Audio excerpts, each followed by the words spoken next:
W.C. Fields famously said that he never drank water because fish live in it, like my buddy Bart here. Well, he's right about that. But fish aren't the only things in the water. Water is a great transportation system, and lots of things make their way to and through our water bodies. The key is to make sure that those things don't get into our bodies. In the United States, our water is so clean that WC can take a long draw out of the nearest tap and know it's clean and safe, no matter where he's at. That brings up a good point. What exactly is in our water? Where does it come from? And what do we do about it? One of the main culprits is heavy metal. No, not that kind of heavy metal. We usually think of heavy metal pollution as happening in industrial areas. You know, factories, plants, and mines. But cars are a significant source of heavy metal pollution. They are little pollution-making factories. Brakes release copper, tire wear releases zinc, and oil takes on metal as it moves through the engine and then leaks out onto the road. These metals attach themselves to the road surface and then are washed into storm drains and waterways by rain. Iron gets into our water from rusting cars and engine parts. My clunker's in here somewhere. That's just the beginning.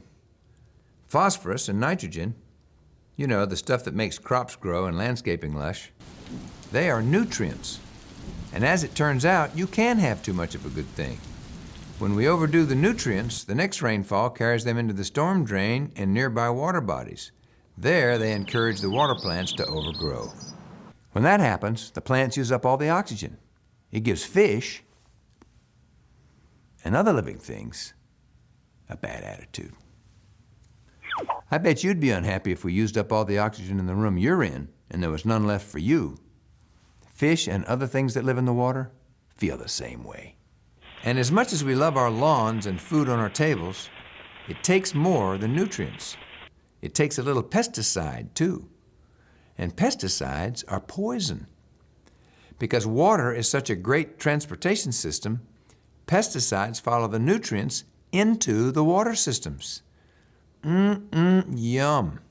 Well, heck, we've met the polluters and it's us. Or the people who feed us or keep our iPods charged.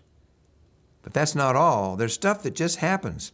For example, if your house has been around a while, like this one, it probably has rusty pipes or older storage tanks, or it could have a septic tank.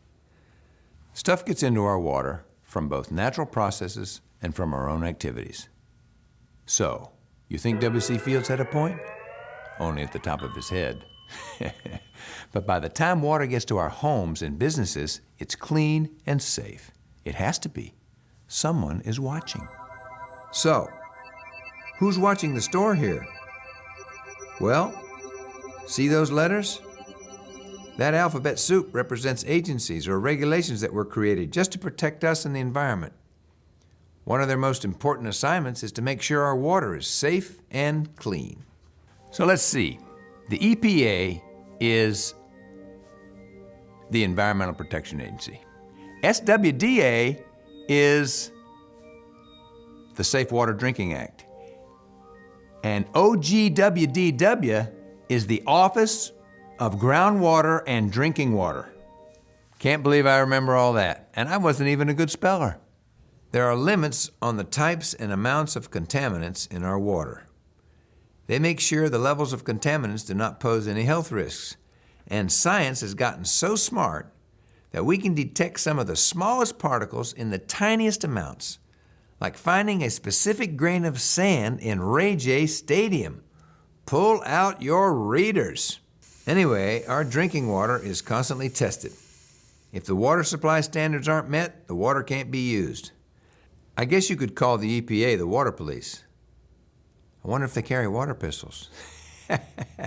Oh, well, just asking. But it's not just about the feds. Every day in your community, people go to the water department and work hard to ensure that the water you get is the best. And they do that no matter what was in the water when they got it. For something that just falls out of the sky, water sure is a lot of trouble. Folks use it, adding stuff that wasn't there to begin with. Then folks clean it. And other folks check to make sure it's as clean as it needs to be. Everybody appreciates clean water, and by taking care of it for ourselves, we do better for everything else. What do you think, Bart? Let's go home. That's my boy.